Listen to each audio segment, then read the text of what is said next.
Good afternoon, friends. This video is a little bit different than my other extreme grocery budget challenge videos. Normally, I'm preparing several different meals, but in today's video, I'm only making one. However, it's a big one, Thanksgiving dinner. I have never made a full Thanksgiving dinner before though, so I am enlisting the help of an expert, my mother. Before we get to creating these holiday dishes, I'm going to take you in store with me as I shop for the ingredients, so let's go. I have my $25 ready, and I'm here at Meijer because they're having an awesome sale on frozen turkeys. The Meijer brand frozen turkey is just 55 cents per pound. I found a good size one that's about 14.5 pounds, and it's only $8.05. This is much cheaper than the price of turkey at Walmart, and they do this sale for multiple weeks in a row. The turkey is definitely the most expensive part of this meal, so I am so happy that I was able to get a good deal on it. I live in Kentucky and we aren't charged sales tax on food, so I only paid $8.05 for the turkey, and I have $16.95 left to get the rest of the ingredients. I'll be picking up everything else at Walmart. They actually have a promotion going on now where all of the staple ingredients to make a Thanksgiving meal are priced at last year's prices. The first thing that I'm picking up is a can of Great Value evaporated milk priced at $1.32. To go along with that, I'm grabbing this can of Great Value pumpkin puree priced at $1.47. Next, I'm going to grab a 2-pound bag of Great Value all-purpose flour priced at just $1.16. Another thing that I'm grabbing in the baking aisle are packets of yeast. Normally, I would not go for the name brand, but I actually have a paper coupon that will make it just 72 cents. If I didn't have a paper coupon, I would pick up the Great Value brand priced at 86 cents. I'm also picking up a 1-pound box of sugar priced at $1.63. Normally, I would not recommend picking up such a small container because the per unit price is not very good. But I'm just picking this up to fit it within that $25 budget, and I'm sure that many of you already have sugar at home. It seems like the price of eggs goes up every time that I step foot in store.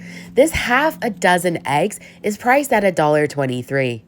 I just need a little bit of milk for a couple of recipes, so I'm picking up this pint priced at $1.34. Next, I'm picking up 2 cans of Great Value corn. They were priced at 58 cents each, but they're on rollback to 50 cents, so 2 of them will total $1. The green beans are also on rollback to just 50 cents a can, and I'm grabbing 2 of them as well.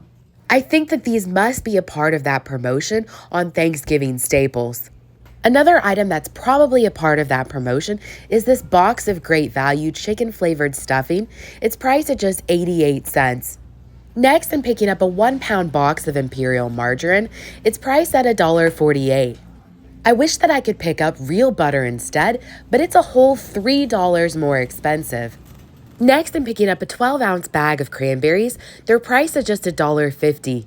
And that brings my total to $22.78, which means that I only have $2.22 left to spend. I was going to pick up a 5-pound bag of potatoes, but it's priced at $2.88, and that's more than what I have remaining in my budget. Now that I look at this bag, it's actually way more than what I need anyway. Instead, I'm going to grab some russet potatoes from the bulk bins. They're priced at 98 cents per pound. These 4 medium-sized potatoes weigh 2.2 pounds, which makes them about $2.15. This is everything that I'm picking up at Walmart. I think that I was able to get a lot. My total budget is $25, but I had less than $17 to spend here. I spent $16.86, which means that overall, I am 9 cents under budget. This is everything that I picked up for my $25 Thanksgiving challenge. I grabbed the turkey earlier in the week to give it time to defrost in my fridge, and I picked up everything else yesterday. I'm gonna go over to my mom's house today to cook it all up, and of course I'm gonna take you along with me, so let's head over there now. We're here at my mom's house, and she is the expert when it comes to holiday cooking, so we're gonna learn from her today. Hello, I'm Amy's mom.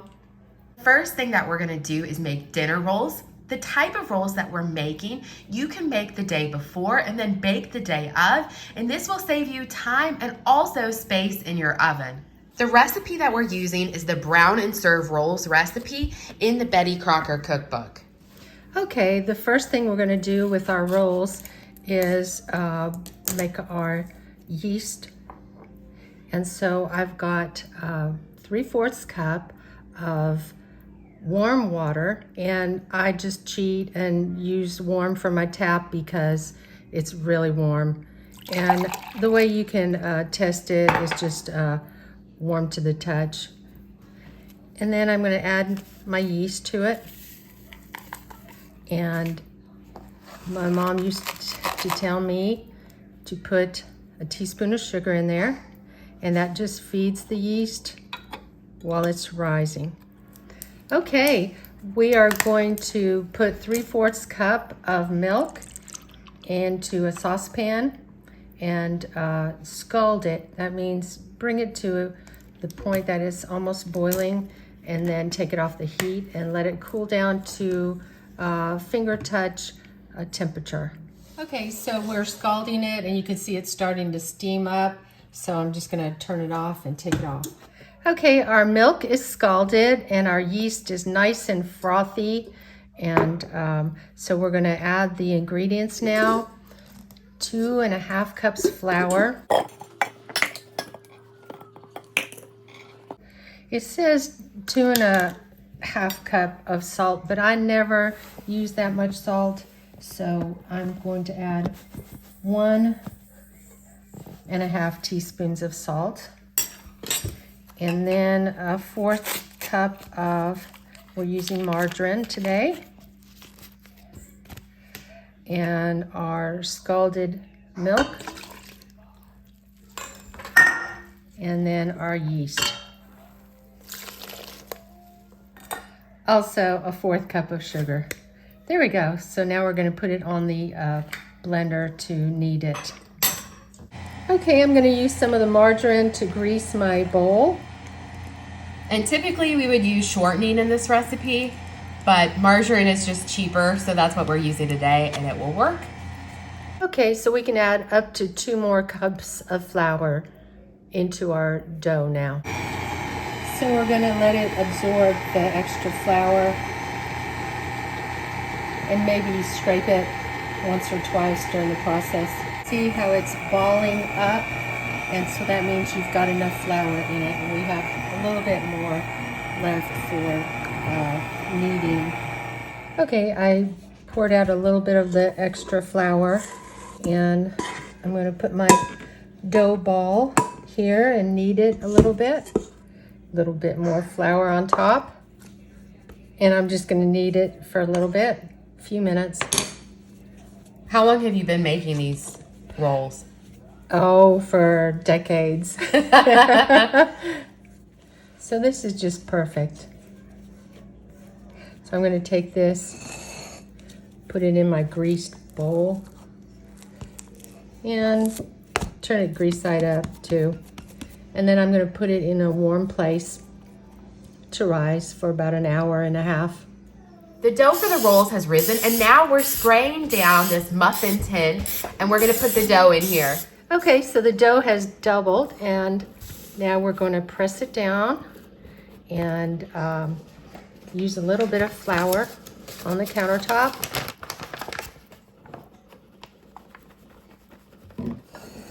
And just knead it for a few minutes. Feels nice and soft. Okay, so I'm going to cut this into 24 sections and put them into the muffin cups. And now you're just rolling them into balls and sticking them into the tin. Right. So who's the person who taught you how to cook? My mother-in-law. Because my mother was a horrible cook. But she was a good baker, so I learned my baking skills from my mom, my cooking skills from my mother-in-law. And what did Granny teach you to make? All things Southern. Pinto beans, cornbread, just the Southern way of cooking. And this is what it looks like before it rises again. And the rolls have finished rising, so we're gonna stick them in the oven now. Okay, the rolls bake at 275 for 25 minutes, And so that will make them mostly done but not brown. And then before we serve dinner, I'll brown them up in a hot oven. Okay, so time is up on the rolls, and they've risen nicely, and they're cooked but not brown. So that's the great part about these brown and serve. We can do this 2 or 3 days ahead of time, and then on Thanksgiving just brown them up. Next, we're going to be making pumpkin pie, and we're using the Betty Crocker recipe for a standard pastry 10-inch pie crust. The spices that we're using are ground cloves, ground ginger, and ground cinnamon. You can also use a pumpkin pie spice blend if you have one on hand. If you don't have any of these spices on hand already, I checked and Walmart sells a pumpkin pie spice blend for $1.94. Okay, next we're going to make the crust for the pie, and I've got 1 1/3 cups of flour and a 1/2 cup margarine and a 1/2 teaspoon of salt. And then I've got a pastry cutter, and I'm going to cut the margarine into the flour until it's nice and grainy. Okay, so the pie crust is getting nice and mixed. So now I'm going to add 3 to 4 tablespoons of cold water. Okay, so it's sticking together. It's going to make a nice crust. And I will put a little flour on the countertop and make this into a ball and roll it. Okay, so my crust is about the right size, and so I'm just going to use my roller and roll it up on here like this, and then put it into my pan. And that worked out well. Yeah. Okay, I'm just doing a little pinching motion for my crust. Okay, so there's the final crust, and then we will make the pumpkin pie mixture. For the pie filling, we're using the Betty Crocker cookbook again, the old-fashioned pumpkin pie recipe for a 9-inch pie crust. So now we're gonna add in 2 eggs and beat them slightly before we add in the other ingredients. Next, we're gonna add in an entire can of pumpkin puree. Now we're gonna add in the spices. We're adding in a 1/2 teaspoon salt, a teaspoon of cinnamon, a 1/2 teaspoon ginger, and a 1/4 teaspoon of cloves. Next, we're adding in 1 can of evaporated milk. Now we're adding in 3/4 cup of sugar. And she's using a 1/4 cup measuring cup, so we're gonna add in 3 of them. Next, we're mixing all of the ingredients in a stand mixer, but you can use a hand mixer as well. Okay, next we are going to add the pumpkin mixture. It looks runny, but it will thicken up. And I put it on another pie sheet just in case it overflows. And it's gonna look like it's gonna overflow, but that's okay. It will. I've got a crust shield on here. And if they don't have the crust shield, they can use some tin foil, right? Exactly.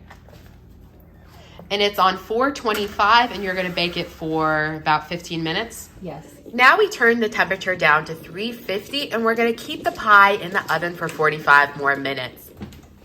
And our pie is done.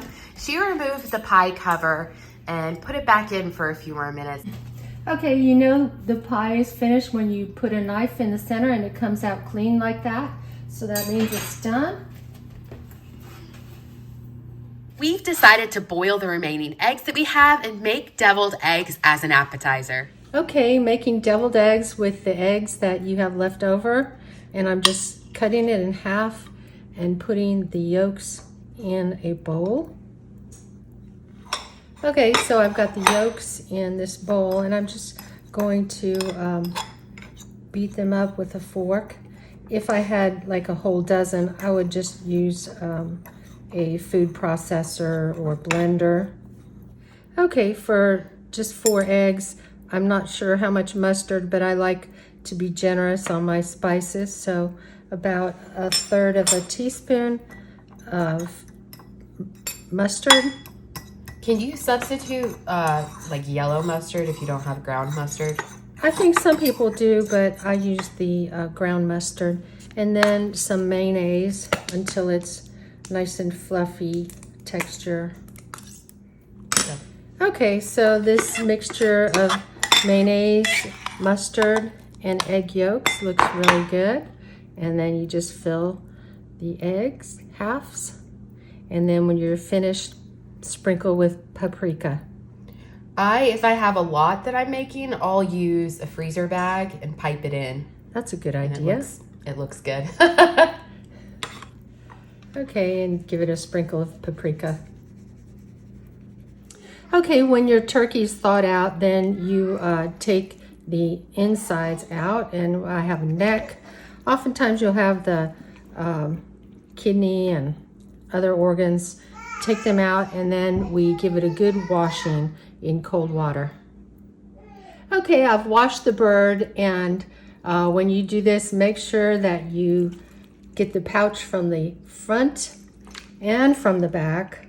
And so I've got some organ meat, and I'm gonna just throw them in the pan in case the dog wants some, and the neck. So now I'm going to hold it up, and I'm going to put salt and pepper, sprinkle on the inside, cavity all around. It helps to have 2 people when you do this. Be generous with it. I might need to come to the other side. Okay, sprinkle some in here. And this is just salt and pepper, and probably a tablespoon of salt and half a teaspoon of pepper. Okay, and then I'm going to rub it down with some oil. Doesn't matter what kind of oil you use. Massage it in, and then sprinkle the salt and pepper on top.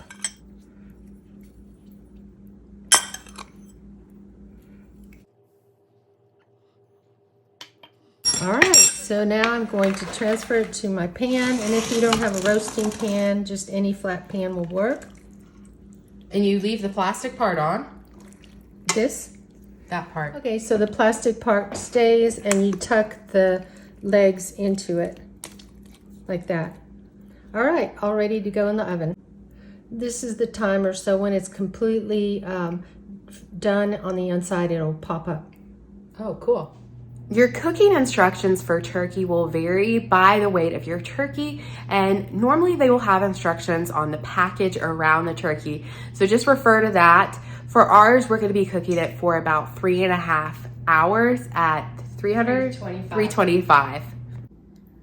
Next, we're going to start on the cranberry sauce. We just washed and rinsed the whole package of cranberries, and now we're going to add in a cup of water along with a cup of sugar. And we're going to cook this on the stove top. We're cooking it on high heat until it pops and thickens.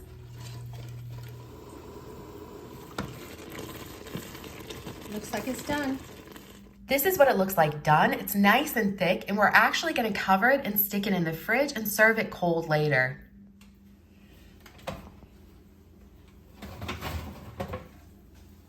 Oh, that looks good. Looks great. And see, the button has popped, so that means that it's done inside. Ooh, that looks wonderful. Okay, I'm going to take the drippings out. And this is going to be where we'll make our gravy from. For the gravy, I've put the drippings in the freezer for about a half hour.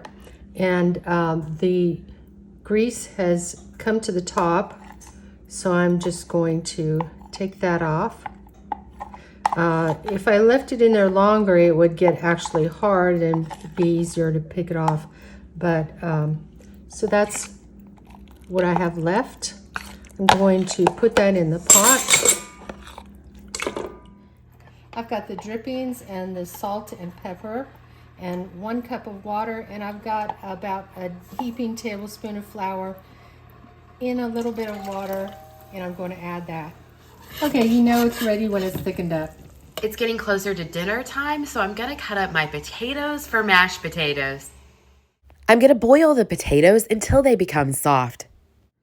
I'm gonna do my mashed potatoes in the stand mixer. I always add the butter and milk by sight. I'm gonna start off by adding in these 3 pieces and see how it goes. Just gonna add in a little bit of milk as well. I just tasted it, and I'm gonna go ahead and add in the rest of this margarine. So that was about 1/4 of a stick of margarine, and then also add salt to taste. Next on our list is to make the stuffing.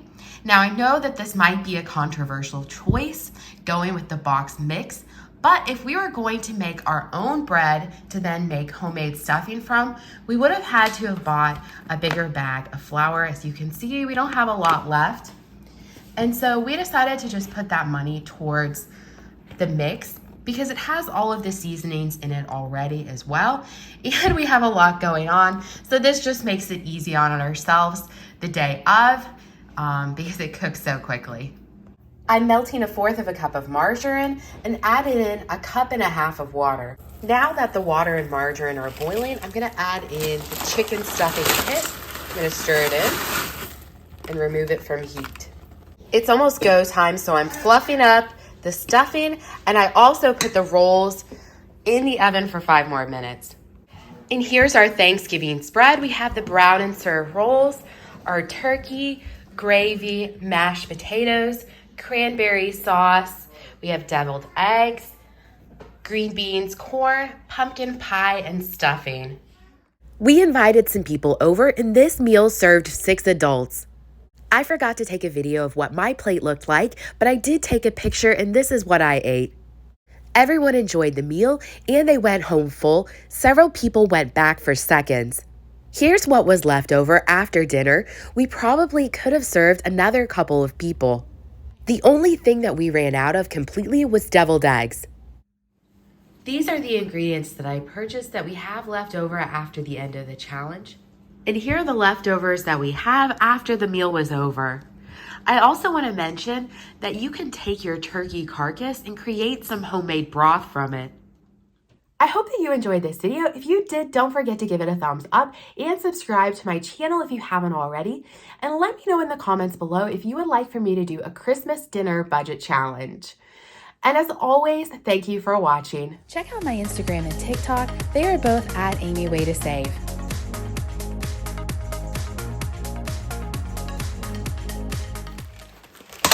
Somebody's getting his turkey.